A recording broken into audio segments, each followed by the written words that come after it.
আদিত্যের জন্মদিনটা এসেই গেল। কোনোদিন আমাদের বাড়ি সেভাবে ঘটা করে কারোরই জন্মদিন পালন হয় না। বিয়ের পর প্রথম জন্মদিন ওর, তাই স্বাভাবিকভাবেই আমি এক্সাইটেড। ও আমার ভীষণ ভালো বন্ধু এখন, যার সাথে মনের কথাগুলো নির্দ্বিধায় বলা যায়। আজ ওকে নিজের মনের কথাটা বলবো ঠিক করেছি। ওর ব্যক্তিত্ব, ওর রুচি, শিক্ষা এসব কিছুর জন্যে ওকে ভালো না বেসে শ্রদ্ধা না করে থাকতে পারিনি।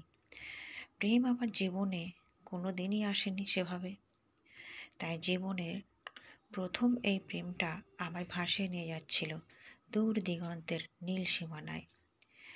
বাড়ির বাগানের এদিকটায় তেমন আশাই হয় না। আজ দিনটাও এত সুন্দর, মেঘলা, খুব ইচ্ছে হলো আসে।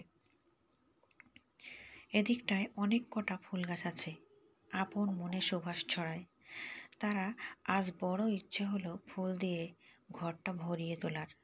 রজনীগন্ধা, জুঁই, গোলাপ আর তার সাথে আকাশের কালো মেঘের ঘন ঘটায় সেজেছে আজ আমার ঘরটা। বাধা দিল শাশুড়ি মা। আদিত্য নিজের জন্মদিন পালন করে না, কিন্তু শুনতে পারিনি। আমার এই অবাধ্যতার একটাই কারণ, আজ এই সুন্দর পরিবেশে নিজের মনের কথাটা নির্দ্বিধায় নিজের মনের মানুষটাকে জানানো। লাল রং আমার খুব যে ভালো লাগতো তা নয়, তবে ইদানিং গাঢ় লাল রংটাই আমার ভীষণ প্রিয়। তাই ঘরের বেডশিট, জানালার পর্দা, টেবিলে সাজানো অ্যারোমা ক্যান্ডেল বা ফুলদানির গোলাপটা সবটাই আজ লাল। জানলার কাছে টুপটাপ জলবিন্দু ভিড় জমাচ্ছে। বাইরের আকাশে ঘন কালো মেঘ, আর সঙ্গে ঝোড়ো হাওয়ায় দুলছে সামনের বেল ফুলের গাছটা। আর অপেক্ষায় আমি। এখনো আসছে না কেন? ফোনটাও লাগছে না। কোথায় তুমি? এখন কেন ফিরছো না? আর অপেক্ষা করতে পারছি না। এই মন কেমন পাগলামো করছি দেখো, যেন আমি কোনোদিনই ভাবিনি আমি প্রেম করব বা প্রেমে এভাবে পাগল হব। হ্যাঁ, এটা প্রেম ছাড়া কি? প্রেম শুধু বিয়ের আগেই করা যায়? বিয়ের পর দুজন অজানা মানুষ যখন একে অপরকে একটু একটু করে চেনে, বোঝে, জানে, তাতে এক অন্য নেশা থাকে। প্রথম তোমার ছবি দেখে তোমায় ভালো লেগেছিল, কিন্তু তোমার কথা বলা, তোমার তাকানো, তোমার হাসি, ঘুমন্ত অবস্থায় তোমার মুখটা, হ্যাঁ খুব ভালো লাগে। তোমার বুকের কাছে তেলটা, তোমার বুকে কি আমার মাথা রাখার জায়গা হবে? জানি না একটা মেয়ে হয়ে কিভাবে লজ্জার মাথা খেয়ে এসব বলি বলো তো। জানো, তুমি যখন ঘুমাও তোমার হাতের আঙুলে নিজের হাতটা জড়িয়ে রাখি। ভাগ্যিস তখন তুমি ঘুমাতে। কিন্তু আজ সবটা তোমায় বলতে চাই। তোমার শরীরের উষ্ণতা, তোমার দেহের সুবাস, তোমার ঠোঁটের স্পর্শ।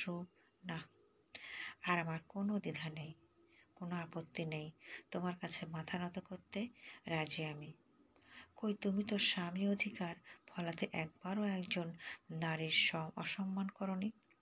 হোক না সে নারী, তোমার স্ত্রী, এই জন্যই তোমার শ্রদ্ধা করি। কিন্তু কোথায় তুমি? এতটা রাত হয়ে গেল, এত রাত তো করো না তুমি। ফোনে বারবার ট্রাই করেও লাভ হলো না, আনরিচেবল। বাইরে ঝড় জলে প্রকৃতি বিভৎস রূপে তখন। মনটা বড্ড খচখচ করছিল। চিন্তা হচ্ছিল কিছু হলো না তো। ভাবতে ভাবতে কলিং বেলটা বাজলো। হৃদস্পন্দনটা এক লহমায় যেন অনেকটা বেড়ে গেল। সিঁড়ি পেরিয়ে দৌড় লাগালাম। এত দেরি কেন আজ? তোমায় তো ফোনেও পাচ্ছিলাম না। না, বিয়ে হওয়া স্থে কোনো দিন এভাবে কথা বলিনি, কিন্তু অজান্তেই আজ অধিকারবোধটা কথায় প্রকট হচ্ছিল। আদিত্যও সেটা বুঝতে পারছিল, ওর দৃষ্টিতেই সেটা স্পষ্ট। কিন্তু এসব কি মা তোমায় বলেনি কিছু?